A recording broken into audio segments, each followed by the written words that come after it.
very much. We do have a little time for questions, and there are some microphones around if people would like to use them. It may be easier for people to hear. So some questions. Not possible. Yes, question. I guess, Could you just use one of the microphones, just a little easier? hi, I guess there's some sort of received wisdom that women can sort of treat themselves differently to men, and that they sort of tend to turn in on themselves or just sort of deal with health information differently. Do you think there's any evidence that sort of women have added the hyperbole or the sort of charged nature of this situation to themselves? Or do you see what I mean? Or do you think it sort of comes from sort of political?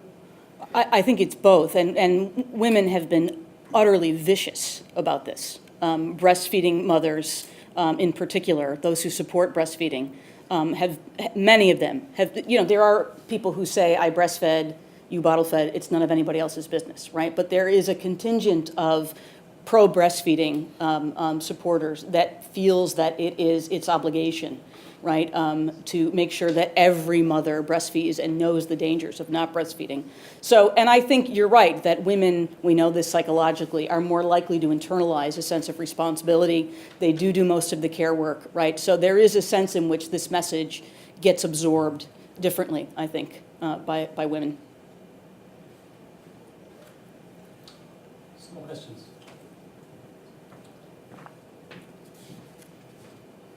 Hi, that was a really good talk. Thank you for that.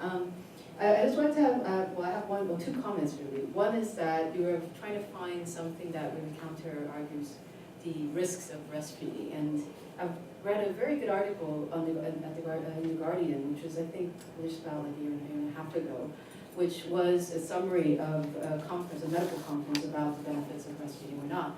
And it actually shows that, especially older women, because of the chemical residues that are in your body, it expresses through breast milk, so it could actually be harmful for your baby to breastfeed after 6 months. So I think it would be a good idea to maybe look into that. I'm not sure. I haven't read the actual article myself, so I can't say more. And I think one of the things, and in a way, I mean, like, it is nuanced here, but one of the reasons why the breastfeeding advocates are so adamant about being, militant about their position is because, I guess, two things is that back in the 1950s, 70s, what you say, like, it was the other way around. It was more that you have to give formula to your children to give them more nutrients and, to, enable them a better a life or health. And now we're kind of going back to the counter side.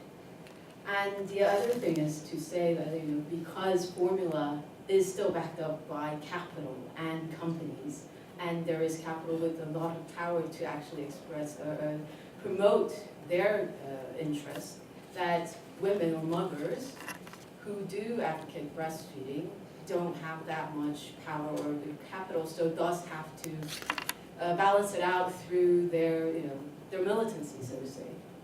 So I think that's something that needs to be understood to actually understand why the advocacy is so militant and evangelical. Yeah, and you said two things that I want to make sure I reiterate. You're absolutely correct, right, that this pendulum toward breastfeeding has swung from the other side, right, from the mid-century when doctors would tell women that they couldn't produce enough milk and that their milk wasn't of high enough quality, and if they were stressed that would impact the milk, and all of that was bunk, right? The doctors really sold women a bill of goods. And so in the 70s in particular, in addition to the scandal of formula companies in less developed countries, Nestle's in particular, you have the development of the women's health movement, which essentially is a way of saying we don't need doctors to tell us what our bodies can do, right? And those women were absolutely right? But what we've done is that we've now stuck on that side, right? We've lost sight of the fact, right, that either of these is okay, and that if you bottle feed, you are not succumbing to a patriarchal, capitalist society, right? That we need to have a different perspective on that today. The success of what I would call a breastfeeding lobby is a perfect example of how there are other forms of capital besides money, right? They have been remarkably successful, right? Despite the fact that they've gotten formula companies to essentially say, you're right, breast is best, right? It's a really remarkable phenomena. I would suggest that, I'm not interested in lining the pockets of the formula industry. My politics are probably really on the other side, right? But you can't change the science because you don't like the fact that somebody might be making money, right, on the sale of formula. Finally, one other thing that you mentioned. In the US in particular, toxicologists often use breast milk, right, as a reservoir to measure what's in the environment, right? You would be appalled if you knew what they discovered, right? Flame retardants, all kinds of pollutants, toxins, et cetera. Now, we don't know what that means, right? Nobody can tell you they have no effect. Nobody can tell you your baby will grow a third eye, right, if you continue to do that, right? The truth is we don't have the tools to figure it out, right? But that's almost the point, right, is that we have created a discourse in which there cannot possibly be any risk to breastfeeding, right? And, there are risks. What they are exactly, we don't know. Yes, question over here.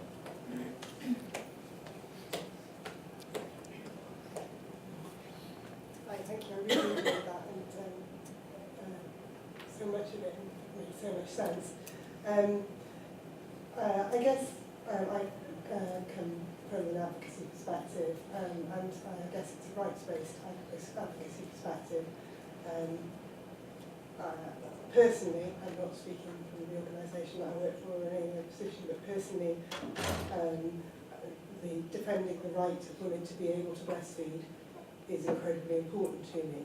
And if there were no health benefits at all, that would be irrelevant to me in a sense. That's a personal position. I think what I'd just like to say is that I agree the pendulum has swung some way, and certainly in terms of telling people what they ought to be doing.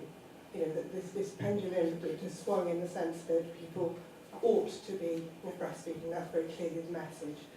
But in terms of whether the support is there to enable them to do so, I think the pendulum has not swung as quite as you suggest. And that you, in some of what you're saying, you're assuming that all that has gone away and that doctors now don't tell women they don't have enough milk, and that actually in hospital you'll always get the support you need, and when you go home you'll be surrounded by people telling you to breastfeed. And that's true for some middle-class women in some situations, but it's not true for all women, and not all women are in situations where they can combine work and breastfeeding or get the support they need when they need it. And some of that support is very, very helpful. And I guess what I'm getting at is I want to put aside for a minute the health benefits argument, because I think we won't agree, and just say, is there an alternative discourse in which we can promote a context which enables breastfeeding and enables women to formula feed who want to formula feed, but that isn't about public health? Because I think one of the difficulties that advocacy organisations have is this is such a powerful discourse. And where else do you go? I'm not saying we use it disingenuously or that we don't believe in the discourse, but it's such a powerful discourse that it then becomes difficult to work outside of that discourse and get back to a rights-based model. I've written articles where I have written that opening paragraph that you mentioned. I've written that paragraph. And I know exactly what you mean, and it's incredibly difficult not to write that paragraph. But I think in terms of trying to be honest about this, how can we get to a point where we can have a discourse, where we can have that culture, which doesn't rely on public health? Sorry, that's a bit.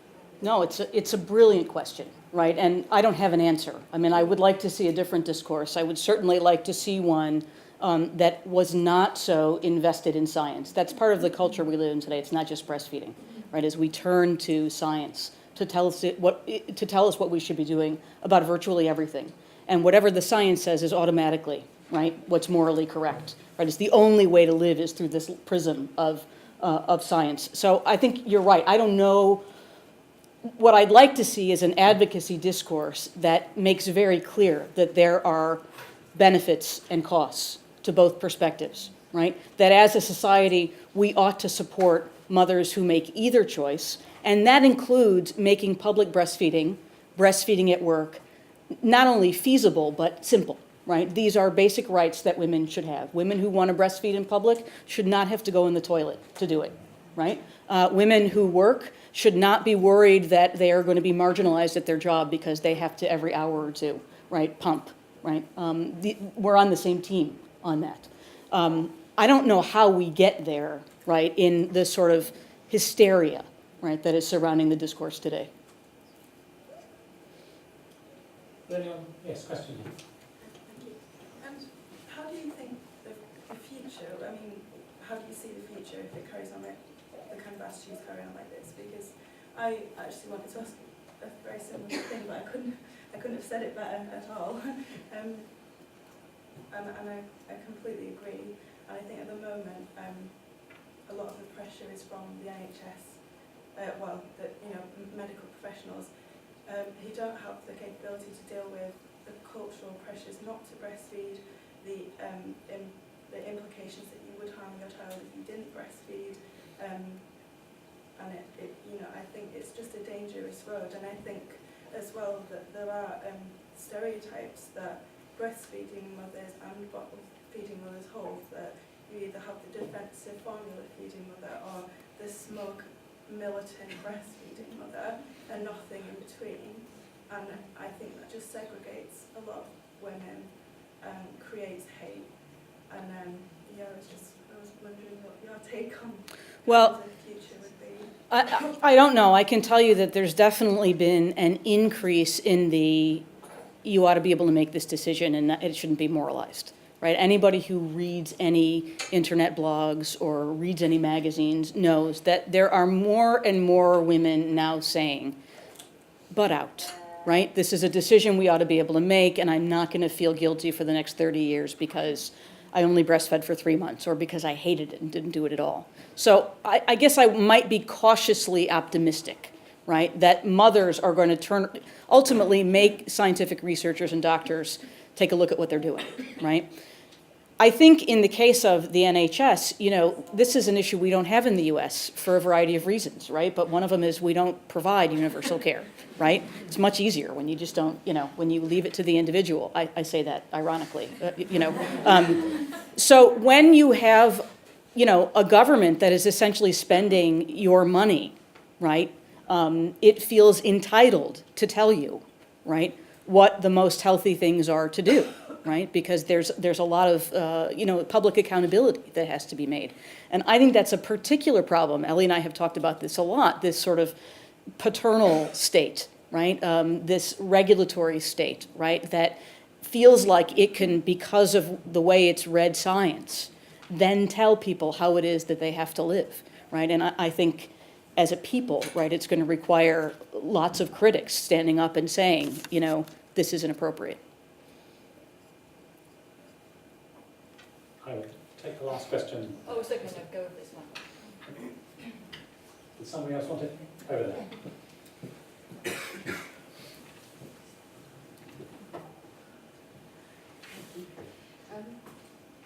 I'm particularly interested to know what if you've got any ideas, you use the word viciousness as a contingent of women that complain bitterly about your book, who are such strong breastfeeding advocates, if you like, the way that their rhetoric is vicious in their criticism of you. And I think that's really, it's quite unusual, really. And I wanted to know if you had any ideas yourself about why it is so emotive and it evokes that particular response. Because that very much interests me. I understand your total motherhood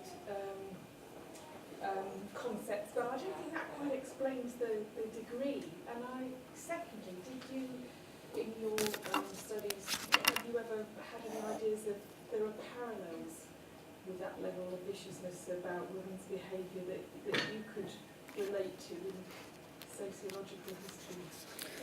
I think the discussions, at least in the US, about obesity are nearing that, right? The problem is that everybody disagrees on what causes obesity, right? And they should, because we don't know, right? We don't know what personal behavior we have contributes to it, how much control we have over it, if it's fat, if it's carbohydrates, if it's what time you eat, if it's, you know, there are so many theories out there, right? And you can rest assured that whatever it is that you're doing, it's wrong. Right?